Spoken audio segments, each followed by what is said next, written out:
Nossos convidados já estão aqui e eu quero convidar para integrar e nos conduzir nesse momento de alegria e também de mais reflexões a nossa querida diretora do GEM, que dispensa apresentações, visto que é referência na área de educação e aprendizagem com tecnologias, professora Andréia Ramal. Professora Andréia, boa noite, que alegria tê-la de novo. A palavra é sua a partir de agora. Olá, Dani, olá a todos, professores e professoras que acabaram de encerrar essa mesa fantástica sobre as metodologias ativas no ensino do direito, lançando o livro agora, muito obrigada.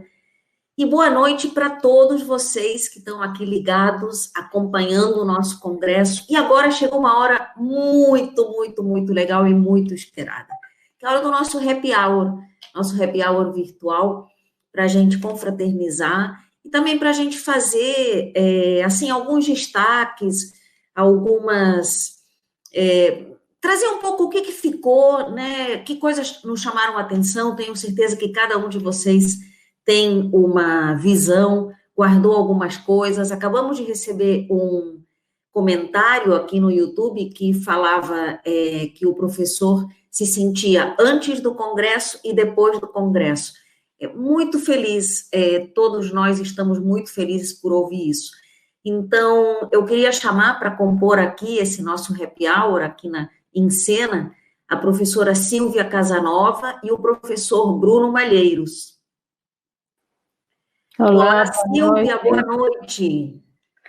Boa noite, Andréia, prazer estar aqui com o Bruno nessa mesa de encerramento, nesse happy hour, como você prometeu, cumprindo. Isso aí. Boa noite, Bruno. Oi, Andréia, boa noite, professora Silvia. Um prazer enorme estar aqui com vocês. Que bom ter vocês aqui. Bom, eu queria, em primeiro lugar, agradecer muito a todos os que participaram desse evento.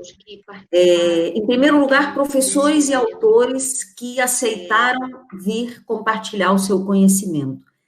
Queria contar para vocês, participantes, que todas as participações foram completamente gratuitas, completamente ofertadas pelos autores e professores. Nenhum autor, nenhum professor recebeu honorários.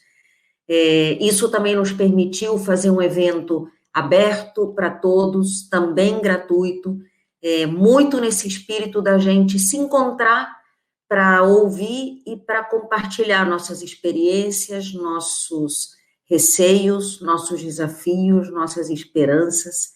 Quero agradecer muito a todas as equipes do GEM envolvidas na produção desse evento. Seria praticamente impossível falar os nomes de todos.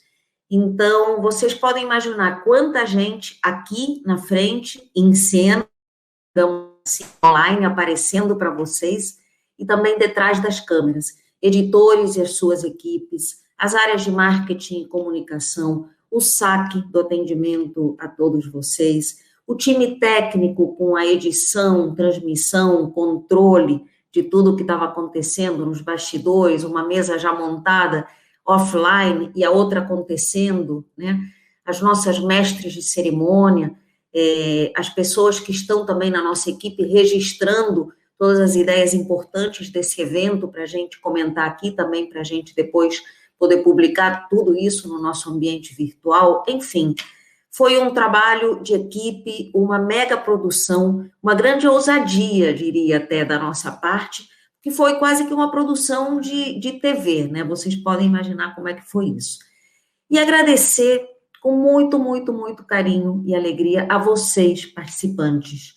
Nós começamos com mais de 21 mil inscritos e hoje a gente está com mais de 23 mil inscritos de todos os estados brasileiros, todos os estados representados e até outros países. Eu vi nos comentários pessoas da Colômbia, do Chile, de Portugal, do Canadá e provavelmente de outros países que eu não consegui acompanhar, mas que estiveram aí representados, e uma participação constante, entusiasmada. Tudo isso nos emocionou. Hoje a gente teve uma reunião, todos os dias nós temos nos reunido para fazer um acompanhamento do que aconteceu, do que vai acontecer na próxima sessão, E foi uma reunião, assim, muito emocionante. Por que nós estamos tão emocionados? Porque milhares de educadores estão interessados e unidos, comprometidos com a ideia de voltar, depois dessa pandemia, melhores do que antes. E por que isso? Por causa dos nossos estudantes.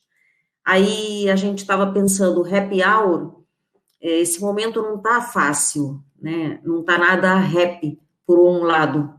E o nosso coração está muito apertado, pensando nos estudantes, com as suas dificuldades de acesso, as desigualdades entre os estudantes, as desigualdades sociais que se revertem também em desigualdades educacionais. Já tínhamos tantos problemas de aprendizagem, e agora com mais essa pandemia. Mas, apesar disso, happy hour sim, porque os diálogos desse congresso, nas palestras e nos comentários que vocês têm colocado no YouTube, são a prova de que existe esperança, sim, muita esperança. E esse é o educador é aquele que acredita. Então, nosso brinde de hoje, daqui a pouco a gente vai brindar, já estou aqui com meu espumante preparado para o nosso brinde vai ser um brinde à esperança, à mudança, à coragem dos educadores brasileiros, num país que hoje nem ministro de educação tem. A coragem dos educadores brasileiros, ao nosso compromisso de garantir que todos os jovens tenham direito a uma educação de qualidade.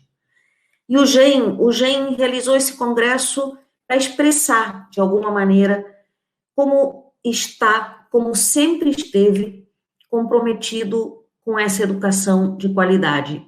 E do seu lado, do lado do professor.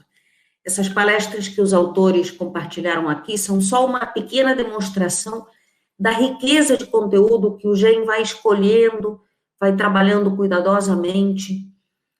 Talvez muitos de vocês nem imaginem quantas pessoas estão envolvidas na produção de um conteúdo de qualidade, como é o conteúdo do GEM. Porque não é só um autor, é um editor que vai lá e busca, vai atrás desse autor, que é um talento, idealiza com ele ou com eles uma produção, se vai ser um livro, um e-book, um curso online, outra multimídia, pensando sempre naquela necessidade do professor. O que a gente pode fazer para apoiar mais os professores, para tornar suas aulas mais completas? E aí entra toda uma cadeia produtiva que envolve muitíssimos profissionais. Diagramador, revisor, copydesk, capista, a gráfica, o pessoal da logística, o armazém, o controle de qualidade, o saque no atendimento, o atendimento a livreiros que encomendam esses materiais. E no caso de outras mídias também, tem câmeras, editores de vídeo, editores de som, roteiristas, gerentes de projeto, designers instrucionais, inclusive, né, designers instrucionais, programadores e muitas outras pessoas. E o que está na base de tudo isso, o que motiva todas essas pessoas, é a qualidade. O lema dessas nossas equipes é gerar conteúdos impressos e multimídia para que os alunos e professores possam ensinar e aprender cada vez melhor. Então, por isso que esse congresso também foi tão emocionante para nós, porque a gente está aqui com vocês, né? Porque a gente está do lado daqueles para quem a gente prepara esse conteúdo nos seus mais diversos formatos com tanto carinho. E quero falar só um pouquinho de ideias que marcaram. Vou deixar a professora Silvia e o professor Bruno falarem mais sobre isso, mas eu queria destacar 3 pontos que me chamaram a atenção, com os quais eu concordo muito, acredito que vocês também. Um deles saiu logo na mesa de abertura: o futuro da educação é híbrido. Eu estou convencida disso. Será que vai ser educação à distância para sempre? Não vamos mais ter presencial? De jeito nenhum. Mas será que vai ser aquele presencial que nós tínhamos antes da pandemia? Também não, de jeito nenhum.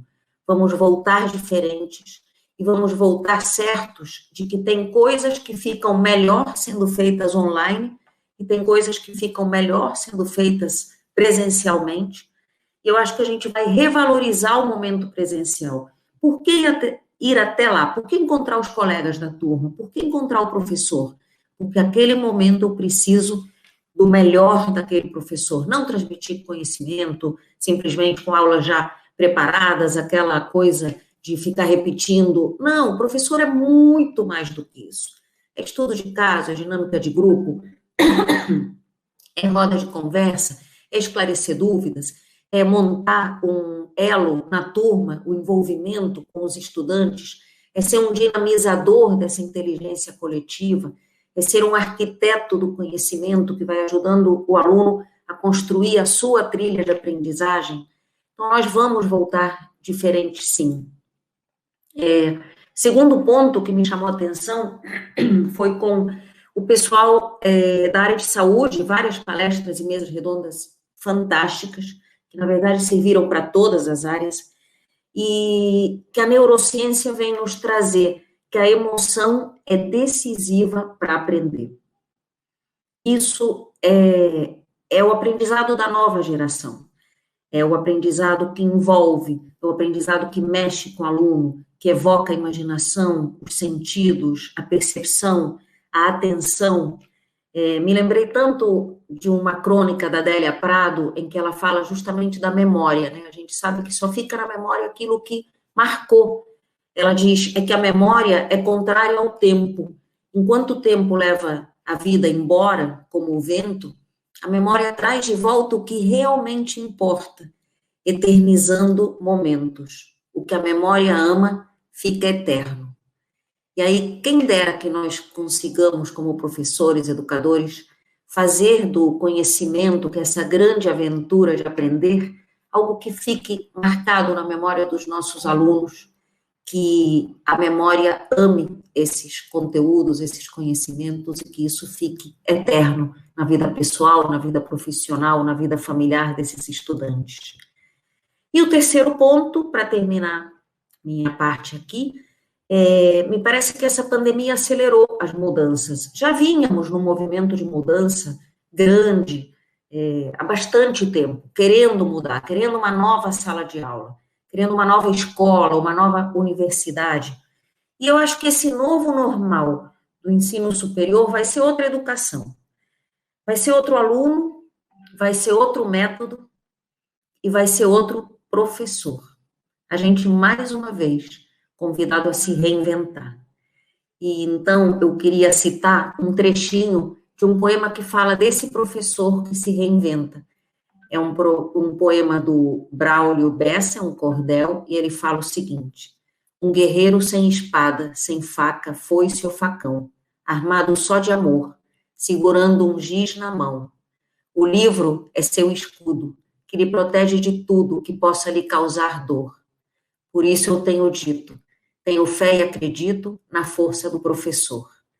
Ah, se um dia governantes prestassem mais atenção nos verdadeiros heróis que constroem a nação.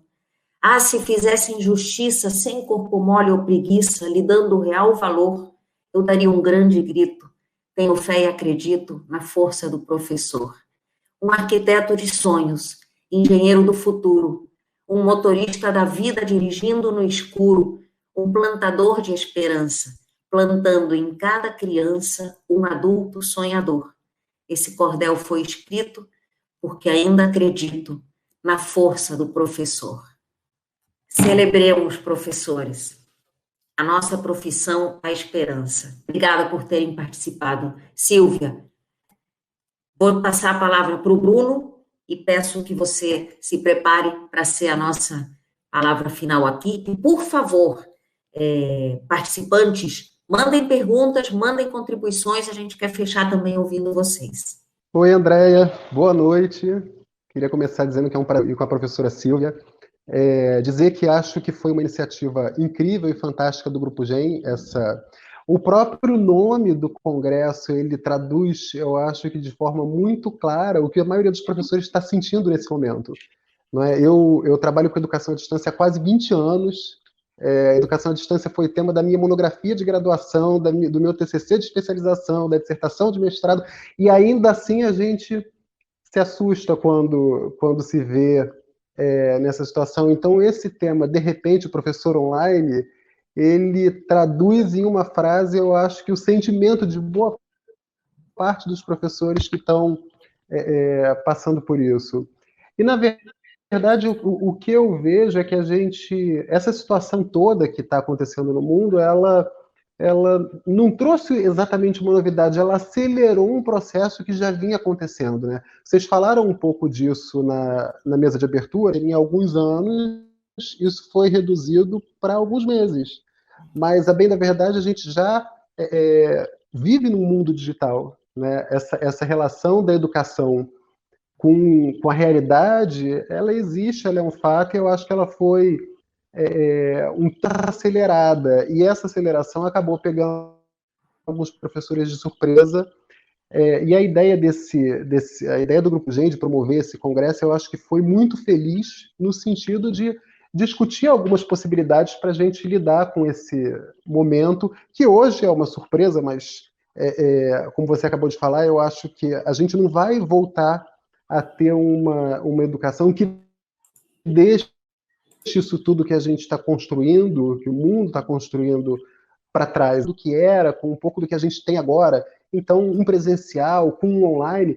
E veja que interessante, quando a gente fala em professor online, a educação à distância ela não é nova, né? Os gregos antigos já trabalhavam com educação à distância. Lá na primeira metade do século XX, a gente já tinha cursos por correspondência, cursos por rádio, televisão.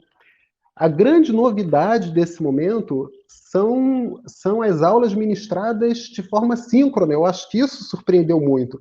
E ao mesmo tempo, de forma generalizada, sabe? Do ensino fundamental à pós-graduação.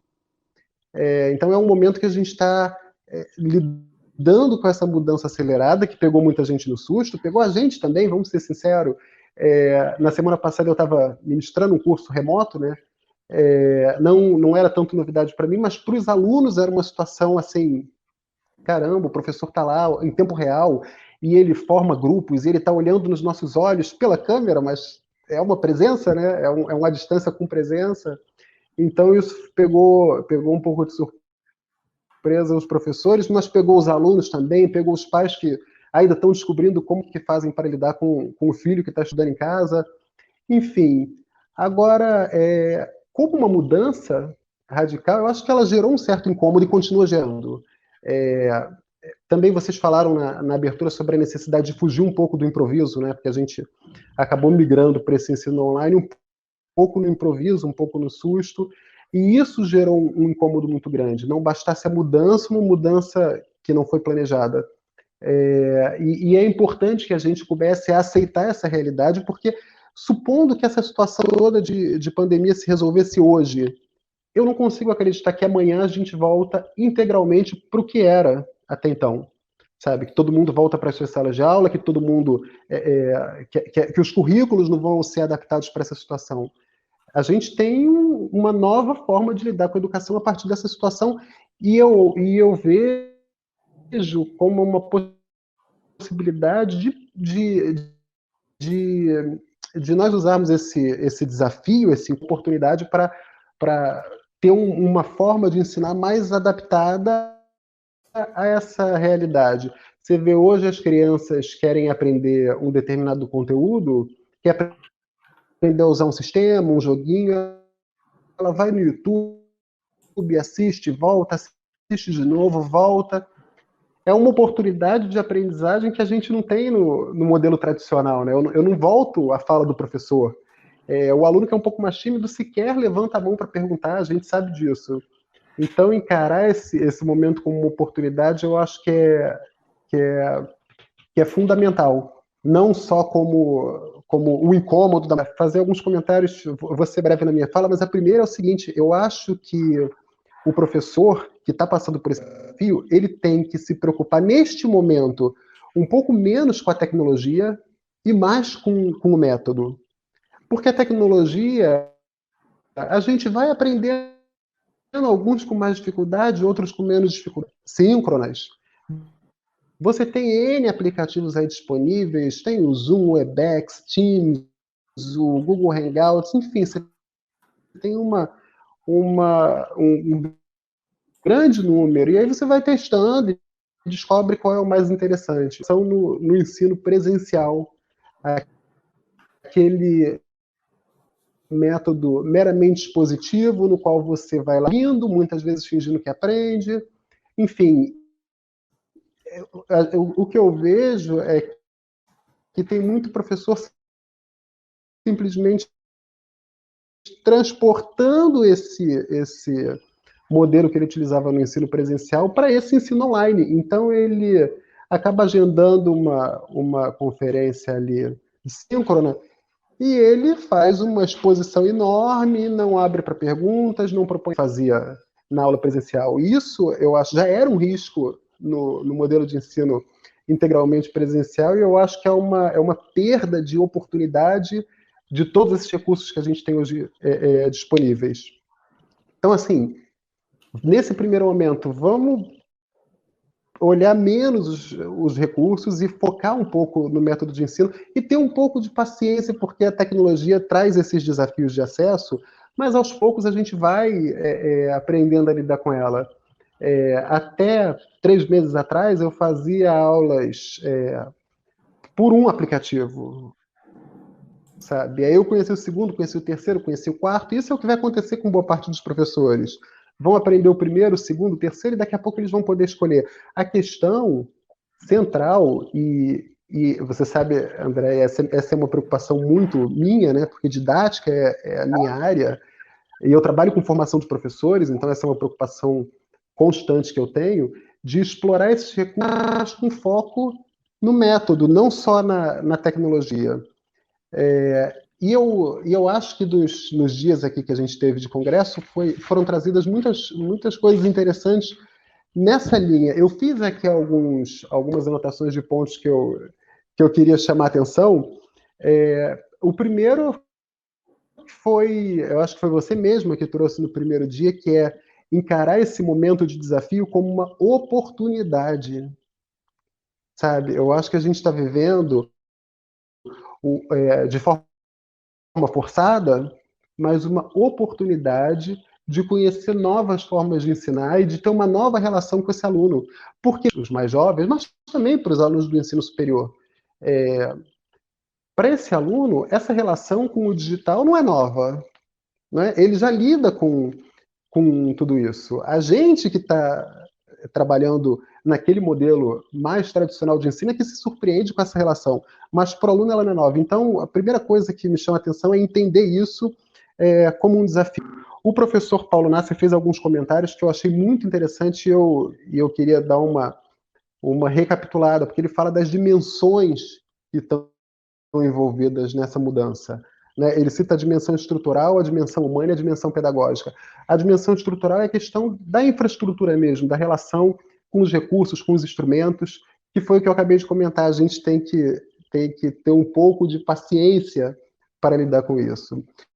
A dimensão humana, eu acho que ela está muito relacionada não só a migração do ensino presencial para o ensino online, mas também é um momento que a gente está vivendo, porque tem muito, o que a gente encontra hoje são muitas pessoas que estão sozinhas no meio dessa situação, tentando lidar da melhor forma possível com tudo isso que está acontecendo todo, né?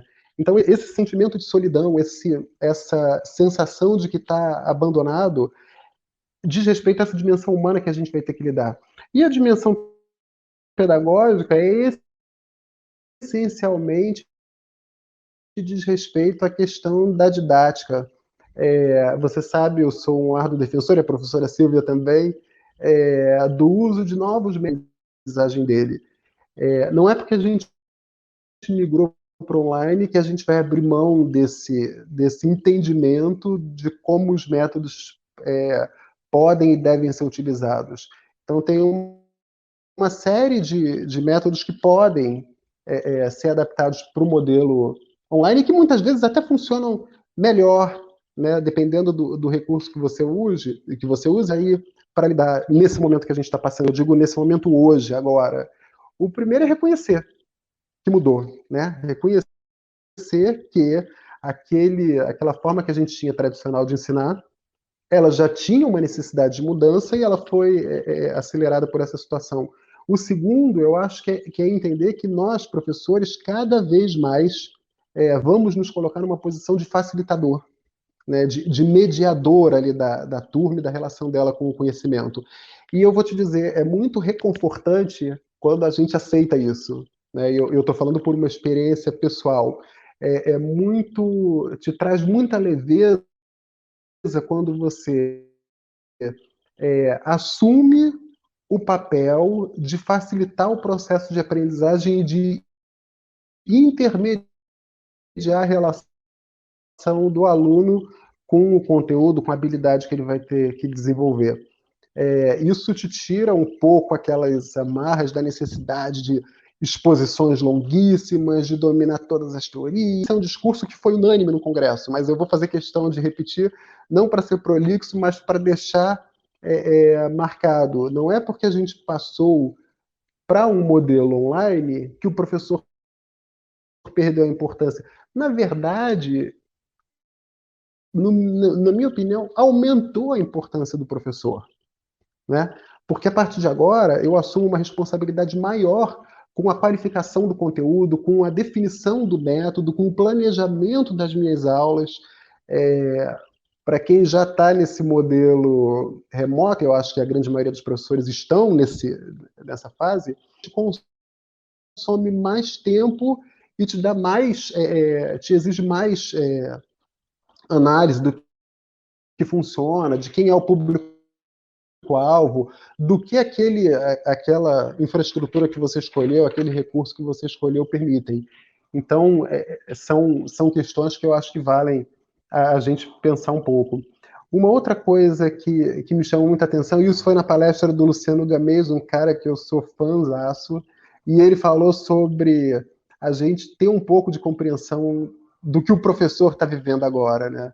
Porque os professores estão fazendo o melhor que podem. Agora, esse melhor que pode, em muitos casos, e a gente tem que reconhecer isso, não é suficiente. Né?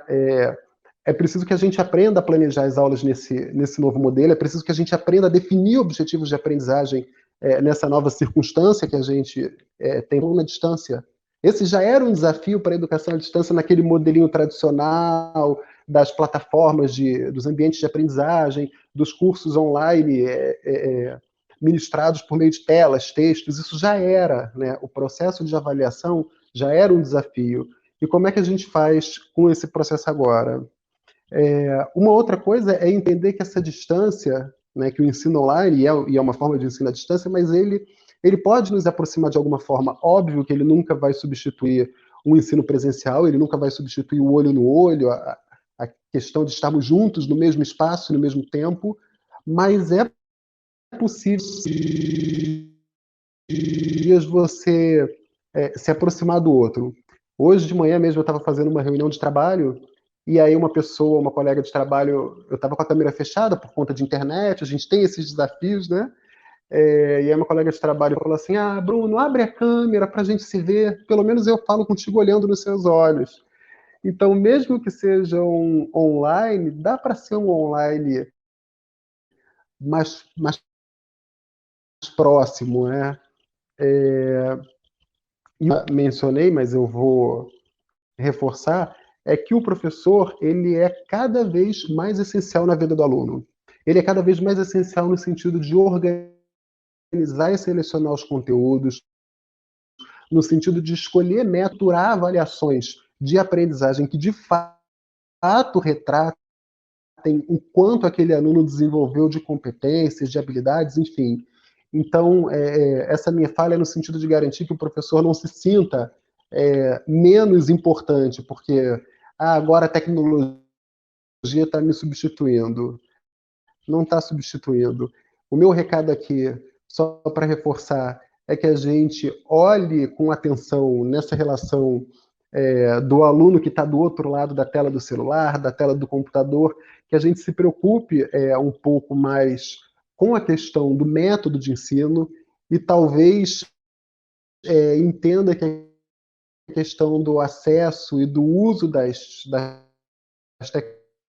tecnologias é algo que vai se consolidar com o tempo e com a experiência, Sei que tem muita gente desesperada agora, muitos professores com dificuldade dos recursos, mas isso com o tempo vai se ajustar. Acho que o mais importante agora é garantir que a gente consegue, principalmente agora que está começando o segundo semestre, né, a partir de julho, consiga estruturar um planejamento de ensino que defina com clareza os objetivos e que escolha métodos que nessa relação do online permitem que o aluno consiga aprender e construir suas competências e desenvolver seus conhecimentos. Só para finalizar, eu queria dizer que você sabe que eu trabalho com formação de professores, né, e especialidade didática, então dizer que o que eu vejo para os alunos de graduação, para os nossos jovens que estão entrando, é que para eles isso já está vindo com maior naturalidade. A relação deles já está sendo uma coisa mais natural. É isso, Andréia. Então, Bruno, queria te dizer que é sempre um prazer te ouvir.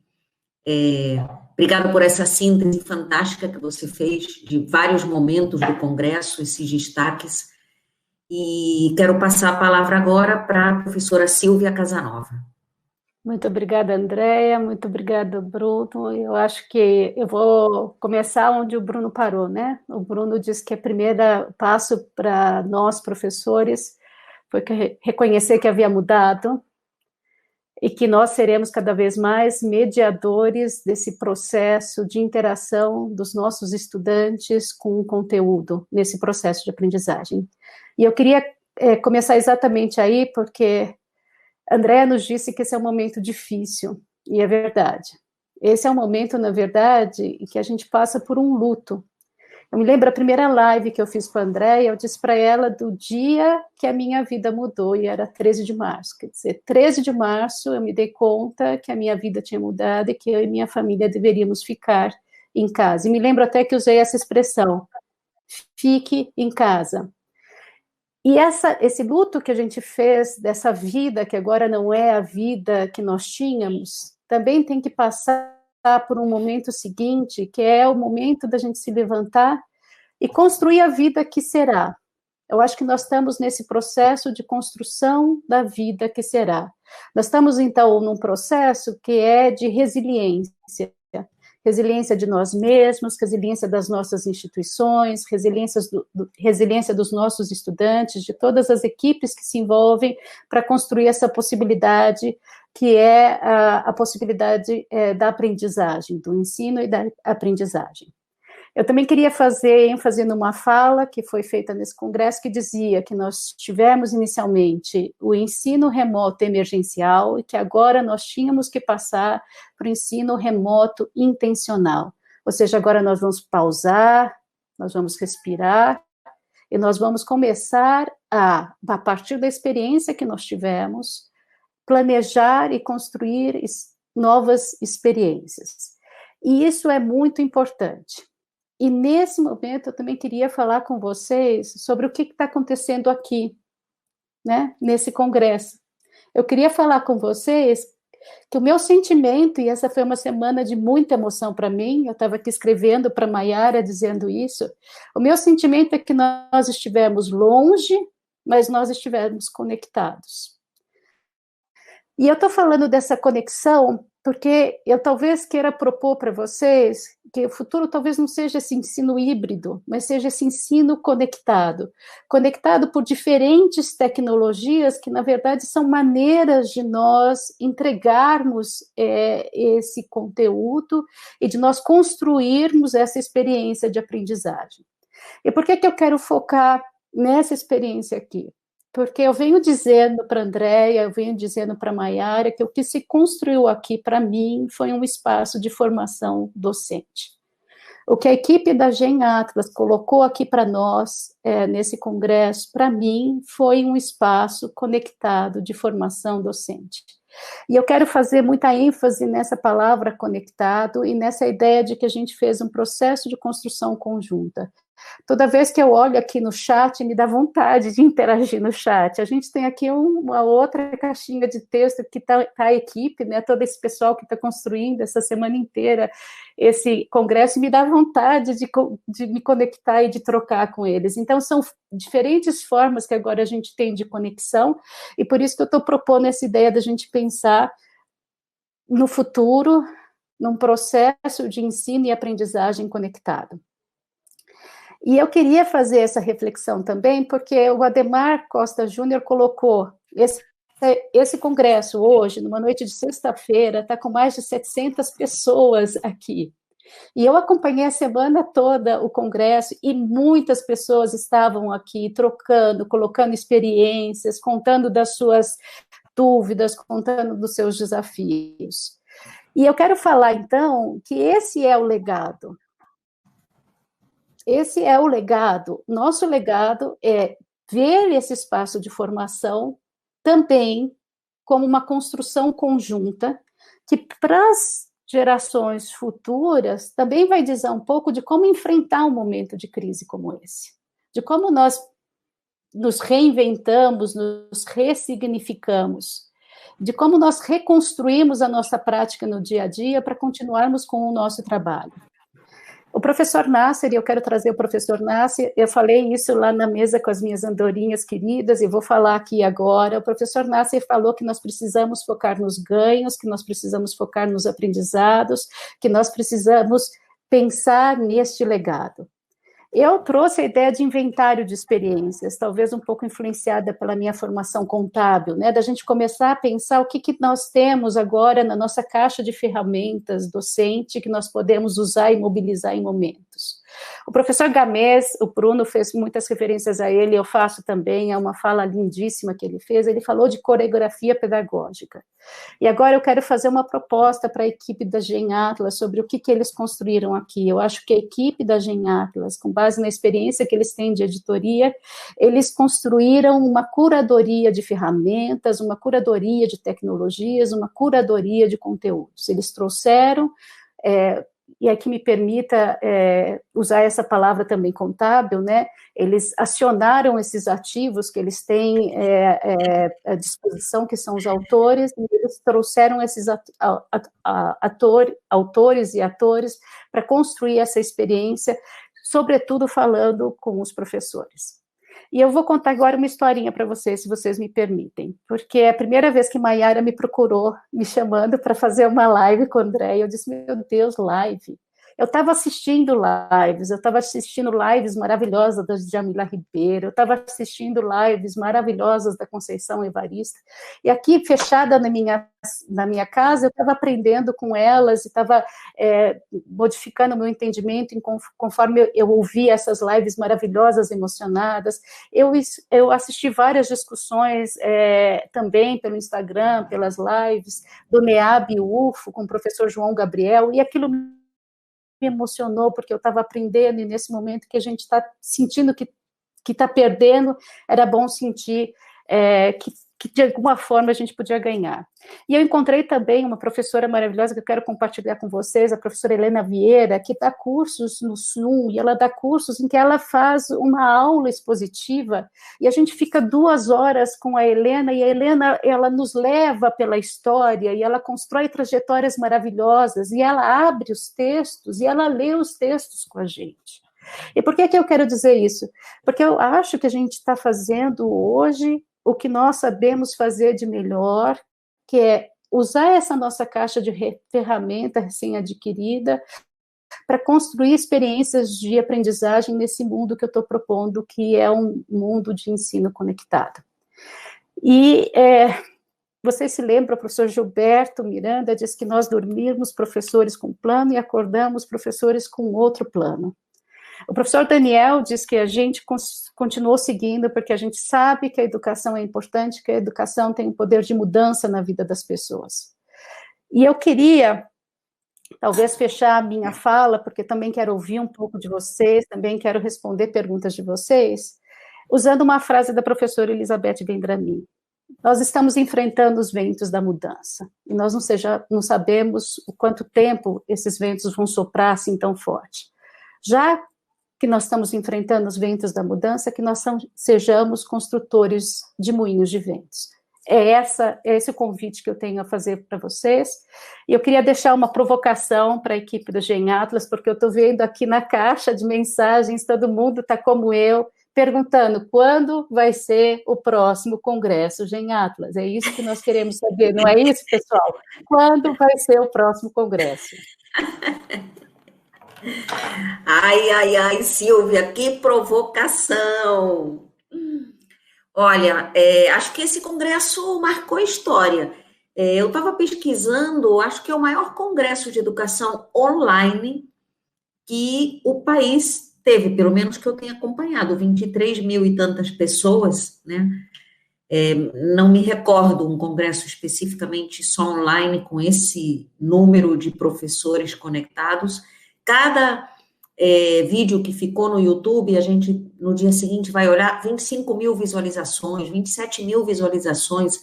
Quer dizer, mesmo quem não está conectado agora no sincrônico, né, como a gente fala na educação à distância, depois está revendo, enfim, entrando no seu ritmo, no seu horário, como a própria educação online prevê que se faça, né?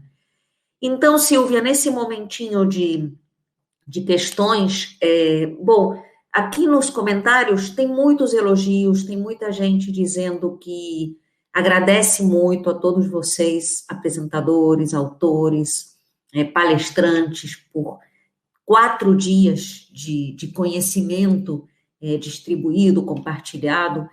E, Silvia, eu queria aproveitar esse momento para te perguntar um pouco sobre o curso online, também gratuito, que você está lançando agora, né? As inscrições abriram ontem, se não me engano.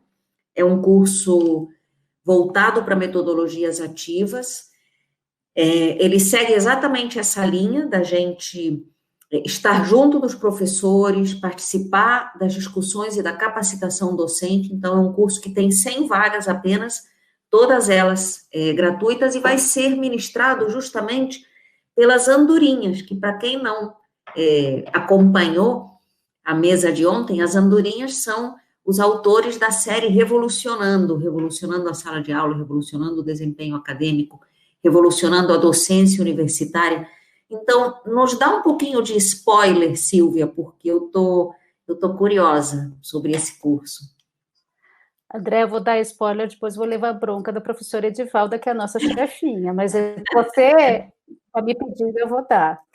A gente foi convidada também para esse desafio pela equipe do Gen Atlas, que é de construir uma experiência de formação docente nesse ambiente online e usando uma metodologia ativa.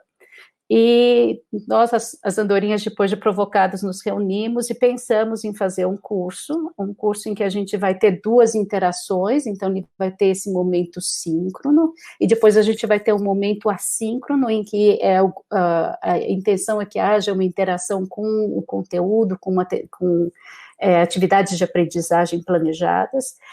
E a nossa intenção é usar a contação de história. A gente acha que a contação de história tem um papel tão importante, né, digamos, até na construção da nossa cultura, né, a base até de transmissão da cultura é um pouco a contação de história, né, e um bom professor para nós é um bom contador de história.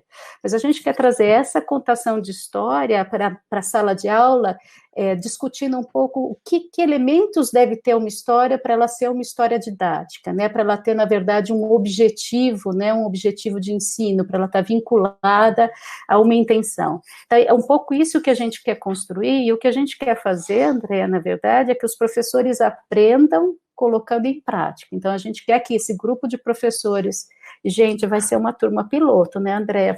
Vamos ser sinceros aqui, a gente está, como disse o professor Bruno, construindo as coisas conforme as coisas acontecem, né? A gente vai ter o apoio da equipe Gen, vocês estão vendo como a equipe é maravilhosa, mas a gente está construindo essa ideia de fazer na prática, usando aquela ideia, aquela teoria do professor reflexivo, né, que todos nós possamos passar por essa formação, praticando e depois refletindo sobre a prática. Então, é esse o nosso convite. Nosso convite é que os professores se juntem a nós e construam junto conosco as histórias como uma possibilidade didática. E vão ter que construir histórias, viu, Andréia? Essa é o grande spoiler. Todo mundo vai ter que construir a sua história. Maravilha, maravilha. E, Bruno, eu também queria que você falasse um pouquinho da sua mais recente produção, que é a segunda edição do Didática Geral. Só contar um pouquinho a historinha desse livro, o GEM queria organizar uma coleção que tratasse das principais disciplinas do curso de pedagogia, mas que fosse antenada com os desafios de hoje, enfim, uma leitura atual de tudo isso para o aluno de hoje, para o professor de hoje. E aí eu organizei essa coleção e para o livro Didática Geral, que é um livro super importante, né, as formas de ensinar e aprender, eu convidei o Bruno e ele fez um livro fantástico que um belo dia, no Prêmio Jabuti, a gente vê lá 10 selecionados em educação para a grande final. E está lá o livro Didática Geral do Bruno Malheiros. E a gente, nossa, que máximo, que bom que esse livro está sendo reconhecido porque ele é fantástico. E, para nossa maior alegria ainda, chega... Olha, a Siri falando aqui. Para nossa maior alegria ainda, chega o resultado do Prêmio Jabuti, primeiro lugar, Bruno Malheiros, com Didática Geral. Então, assim, para nós é um orgulho esse livro, não pelo prêmio, enfim, apenas pelo que isso representa, de terem lido esse texto e terem reconhecido que lá estava realmente retratada a nova forma de ensinar, fala de tecnologias, fala de sala de aula invertida, sem deixar de lado métodos tão importantes que fazem parte da história e das salas de aula de todos nós. Então, Bruno, soube que tem aí a segunda edição, queria também algum spoilerzinho sobre essa segunda edição. Oi, Andréia, sabe que esse livro é uma grande felicidade porque eu tenho uma relação com o assunto didática muito forte. Eu já contei essa história uma vez, eu acho que numa live contigo, mas eu vou contar aqui de novo. Quando eu fazia a graduação, a primeira graduação em pedagogia, a primeira turma que eu fui dar aula, né, como se diz, era uma turma de alfabetização de adultos. E eu achava tudo muito simples, assim, na faculdade eu estudei a teoria da alfabetização de adultos, dos métodos, e eu fui para aquela turma, mais ou menos uns 15 adultos, e o fato é que eu tentava e eu repetia e a coisa não funcionava e ninguém aprendia a ler. E no começo eu achava que os alunos tinham dificuldade, daqui a pouco eu achava que a dificuldade era minha. Enfim, era aquela época de estágio que a gente já assume o estágio meio que sem um orientador, aquela confusão toda. E aquilo me causou assim, um incômodo enorme, enorme, porque eu comecei a me sentir culpado. Nossa, eu estou aqui gastando o tempo deles, gastando o meu tempo e a coisa não está se desenvolvendo. E depois eu fui entender que a questão era a dificuldade que eu tinha com o método, né? Você tem um caminho, quando a pessoa está sendo alfabetizada, seja criança ou adulto, ela faz o entendimento desse caminho que a pessoa percorre para ser alfabetizada é fundamental para o professor que alfabetiza, porque ele tem que desenvolver e implementar um método que acompanhe esse processo mental que o aluno faz. E a partir daí eu me encantei com o assunto didática. Uma coisa que eu percebia muito na literatura, que a gente tem na literatura tradicional de didática, é que ela sempre era muito teórica. Então a gente discutia muito a filosofia dos métodos, a gente discutia a relação afetiva, e isso me causou um certo incômodo. Eu falei, não, se um dia eu for escrever sobre didática, eu quero escrever sobre uma coisa prática. Como é que eu monto um plano de aula? Como é que eu defino um objetivo de aprendizagem? Como é que eu seleciono e organizo conteúdos? Escolho o processo de avaliação. E aí, quando você me fez o convite para escrever sobre didática, eu falei, nossa, casou a fome com a vontade de interesse. Era escrever sobre didática nessa perspectiva da prática, em especial porque ele foi um livro desenvolvido com foco nos alunos de graduação, e que para mim é fundamental o aluno da graduação do curso de pedagogia ou das licenciaturas sair conhecendo métodos, né? Como é que eu ensino um idioma, como é que eu ensino uma ciência mais exata, como é que eu ensino, enfim. E aí aceitei esse desafio com muito prazer, com muita felicidade. Escrevi essa primeira edição. Também fui surpreendido, porque para mim era uma realização pessoal. escrever o livro sob essa perspectiva da prática da sala de aula. E eu me lembro que eu estava em São Paulo no dia que me ligaram. Não, na verdade, eu nem estava no Brasil, agora que eu recebi por mensagem dizendo: seu livro ficou em primeiro lugar no Prêmio Jabuti. Eu falei: nossa senhora, eu escrevo um livro que era um sonho pessoal e ele ainda tem esse reconhecimento, foi fantástico.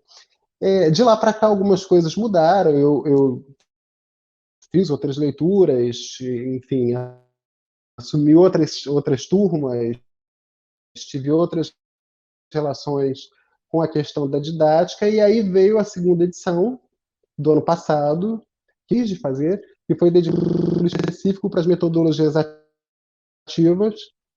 Essas metodologias elas já eram tratadas no livro dentro do capítulo de métodos de ensino, mas a gente deu um destaque maior por conta da própria necessidade de tratar do assunto, né? Não só da necessidade dos professores, da demanda que a gente tem dos professores para falar sobre essas metodologias, mas também do nosso próprio interesse e da percepção que a gente tem, de fato, contribuem para o aluno aprender e desenvolver aquela competência. Então, eu sou suspeito para falar do assunto didático, porque é meu assunto mais gostoso de falar. E do livro, aquilo que eu falei, eu escrevi ele mais colocando ali um desejo, uma vontade pessoal de falar do assunto, mas esse reconhecimento foi muito bacana. É motivo de orgulho para mim. Bruno. E tenho que agradecer, não posso deixar de falar isso, mas não posso deixar de agradecer a Andréia, que fez a revisão do livro e mandou dicas enormes antes dele ir para a versão final. E ao Grupo GEM pela parceria, não só nesse livro, nos outros também. Tem sido uma parceria muito feliz. Obrigado.